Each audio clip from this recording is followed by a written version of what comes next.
Morning. नमस्कार दोस्तों, स्वागत है आप सभी का आज के मुख्य समाचार में। तो चलिए जानते हैं दिन भर की 25 बड़ी खबरों को फटाफट अंदाज में। पर आगे बढ़ने से पहले वीडियो को लाइक और चैनल को जरूर सब्सक्राइब करें, साथ में लगे नोटिफिकेशन को ऑन करें। चलिए वीडियो स्टार्ट करते हैं।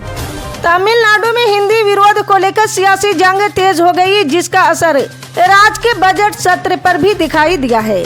जी हां, तमिलनाडु के वित्त मंत्री थंगम थेनारासु ने 13 मार्च को बजट पेश किया है, लेकिन इस दौरान ऐसा कुछ हुआ कि भाषा विवाद को एक बार फिर हवा मिल गई है। जी हां, इस बजट में राज्य की वित्तीय स्थिति, शिक्षा नीति और तमिल भाषा संरक्षण को लेकर कई अहम घोषणाएं की गई। साथ ही केंद्र सरकार पर आरोप लगाए गए कि समग्र शिक्षा अभियान के तहत तमिलनाडु को मिलने वाले 2150 करोड़ रुपए केंद्र ने रोक लिए, जिससे राज्य को नुकसान हो रहा है। जी हां, इसके अलावा उन्होंने ये भी दोहराया कि मुख्यमंत्री एम.के. स्टालिन के नेतृत्व में तमिलनाडु अपनी 2 भाषा नीति को बनाए रखेगा, भले ही केंद्र सरकार इसके लिए धनराशि रोक दे। इस बयान के बाद तमिलनाडु में भाषा विवाद और गहरा गया है। जी हां, माना जा रहा है कि राज्य में हिंदी विरोध को लेकर सियासत और तेज होगी, जिससे केंद्र और राज्य सरकार के बीच टकराव और बढ़ सकता है। उत्तर प्रदेश में शुक्रवार को होली के मौके पर सुरक्षा के इंतजाम बेहद कड़े रहे। जी हां, यूपी वेस्ट के संभल पर इस बार पूरे देश की नजर थी। यहां भी होली का त्योहार और जुमे की नमाज शांतिपूर्ण तरीके से संपन्न हुई है। जी हां, संभल में यूपी पुलिस के सीओ अनुज कुमार चौधरी ने न्यूज एजेंसी ANI से बातचीत में कहा है कि सबने बहुत प्यार से होली मनाई, कहीं भी किसी तरह की कोई शिकायत नहीं आई और आराम से लोग नमाज भी पढ़े।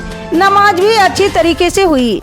जी हां, वहीं होली के जुलूस से जुड़े एक सवाल के जवाब में उन्होंने कहा कि मस्जिद के पीछे से एक बड़ा जुलूस निकला, करीब 3000 आदमी रहे होंगे। सबने आराम से होली मनाई और किसी तरह की कोई परेशानी नहीं हुई है। बिहार में इस वर्ष चुनाव भले ही करीब 6 महीने बाद अक्टूबर-नवंबर में होने वाले हो, लेकिन इसकी तैयारी में सभी पार्टियां जुट गई है। जी हां, चुनाव लड़ने वाली पार्टियों ने अभी से अपना अपना एजेंडा सेट करना शुरू कर दिया। जी हां, इस काम में भाजपा भी पूरी ताकत के साथ लग गई है। ऐसा मालूम पड़ रहा है कि बीजेपी ने बिहार के मिथिला क्षेत्र के सीतामढ़ी में सीता मंदिर के जीर्णोद्वार को अपने प्रमुख चुनावी मुद्दों में से एक बनाना तय कर लिया। जी हां, इस मंदिर की प्रसिद्ध जानकी माता मंदिर के रूप में भी है। जी हां, भाजपा की सीतामढ़ी को लेकर किए जा रहे प्रयास पर राज्य के सभी राजनीतिक दलों की तीखी प्रतिक्रियाएं सामने आई है।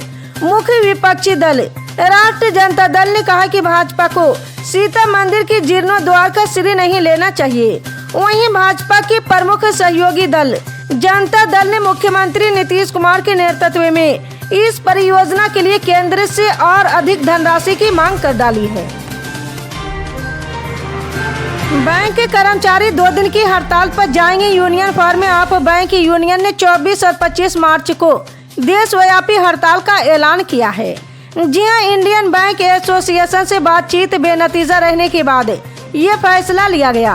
कर्मचारियों की मुख्य मांगों में 5 दिन का कार्य सप्ताह, सभी पदों पर भर्ती और पब्लिक सेक्टर बैंकों में वर्करमैन और ऑफिसर डायरेक्टर के पदों को भरना शामिल है। साथ ही वित्त मंत्रालय के हालिया निर्देश को वापस लेने की भी मांग की गई। जी हां, इससे कर्मचारियों की नौकरी पर खतरा मंडरा रहा है।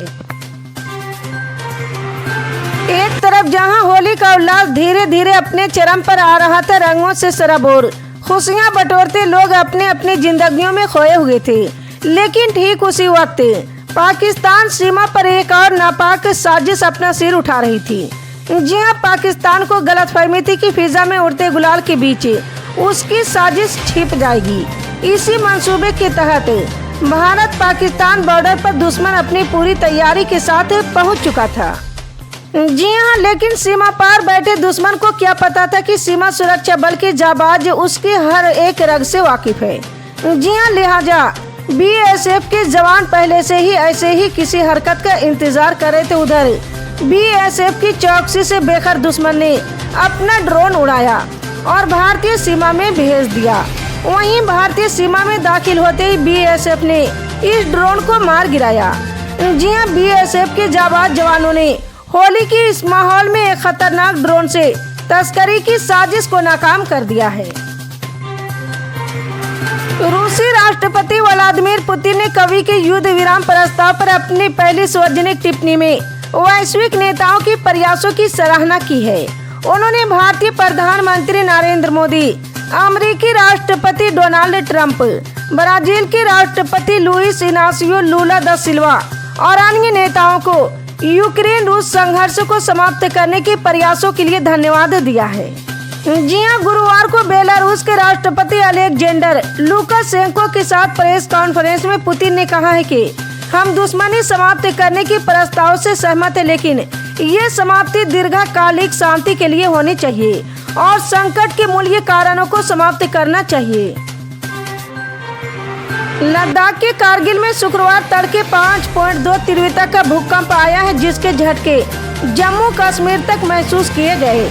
जी हां, नेशनल सेंटर फॉर सिस्मोलॉजी के मुताबिक ये भूकंप सुबह 2:50 में आया है और इसकी गहराई 15 किलोमीटर थी। झटके इतने तेज थी कि लोगों की नींद खुल गई और कई लोग घबराकर घरों से बाहर निकल आए। हालांकि अभी तक किसी बड़े नुकसान की खबर नहीं है। जी हां, वहीं दूसरी बार भी भारत के इस इलाके में भूकंप के झटके महसूस किए गए।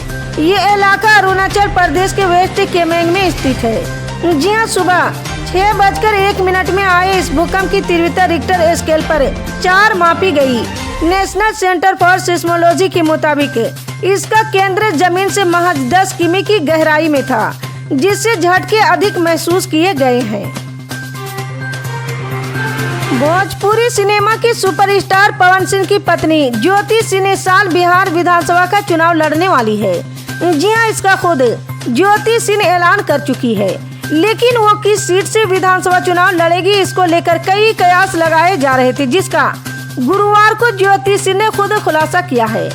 जी हां, फेसर में आयोजित एक कार्यक्रम के दौरान उन्होंने काराकाट लोकसभा क्षेत्र की सीट से विधानसभा चुनाव लड़ने की घोषणा की। इसके साथ ही उन्होंने कहा है कि वो जल्द ही किसी राजनीतिक पार्टी में शामिल होंगे। जी हां, बता दें कि ज्योति सिंह ने जनसंकल्प यात्रा की शुरुआत भी की है। उनका कहना है कि यात्रा का मुख्य उद्देश्य लोगों को सरकारी योजनाओं का पूरा लाभ दिलाना है। उन्हें क्षेत्र की सभी वर्गों का पूरा समर्थन मिल रहा। जी हां, युवा और महिलाएं उनके साथ जुड़ रही। वहीं अब ज्योति सिंह की काराकाट लोकसभा क्षेत्र से विधानसभा चुनाव लड़ने की घोषणा के बाद राजनीतिक गलियारों में सरगर्मियां तेज हो गई है। हरियाणा के नून जिले में करीब 4 महीने पहले सदर थाना क्षेत्र की रानिका गांव में हुए मर्डर केस में शहाबुद्दीन के झगड़े के बाद उपचार के दौरान मौत हो गई थी और इस मामले में पुलिस ने 17 लोगों को नामजद किया था, जिनमें से 4 आरोपियों की गिरफ्तारी पहले ही हो चुकी है। अब CIA नून पुलिस ने मुख्य आरोपी नफीस को गिरफ्तार कर लिया है। जी हां, पुलिस उसे रिमांड पर लेने की तैयारी कर रही ताकि हत्या में इस्तेमाल किए गए लाठी डंडे आदि बरामद किए जा सके। इस बात की जानकारी CIA नून प्रभारी जंग शेर ने मीडिया को दी है। जी हां, मृतक शहाबुद्दीन भाजपा अल्पसंख्यक मोर्चा प्रदेश अध्यक्ष और जिला प्रमुख जान मोहम्मद का जीजा था। देश भर में होली पर खुशी का माहौल है और मौसम भी पूरी भागीदारी दिखाने के मूड में नजर आ रहा है। जी हां, कल यानी 13 मार्च से ही मौसम ने अपना रंग बदल लिया। दिल्ली और इसके आसपास के कई इलाकों में देर रात को बारिश और ओले पड़े। इससे पहले दिन में भी पूरे दिन आसमान में बादल छाए रहे और दिन के वक्त गर्मी से राहत मिली। जी हां, मौसम की नरमी फिलहाल बरकरार रहेगी। मौसम विभाग ने कल 16 मार्च तक के लिए पूरे उत्तर भारत समेत देश के कई हिस्सों में बारिश, ओले, बिजली और बर्फबारी का अलर्ट जारी किया हुआ है। जी हां, इसकी वजह पश्चिमी हिमालय क्षेत्र में सक्रिय पश्चिमी विक्षोभ है, जिससे मौसम में नरमी है और बारिश हो रही। जी हां, बता दें कि मार्च की शुरुआत से ही कई इलाकों में लू का सितम शुरू हो गया था। गुजरात, महाराष्ट्र समेत कुछ राज्य गर्मी से बेहाल होने लगे थे। जी हां, दिल्ली में भी दिन के वक्त धूप सताने लगी थी। हालांकि अब दिल्ली समेत उत्तर पश्चिम भारत के इलाकों के गर्मी से फिलहाल राहत मिल गई है। इसी तरह की पल पल के अपडेट जानने के लिए जुड़े रहे हमारे MSP न्यूज के साथ। मिलते हैं अगली बड़ी खबर में, तब तक के लिए जय हिंद।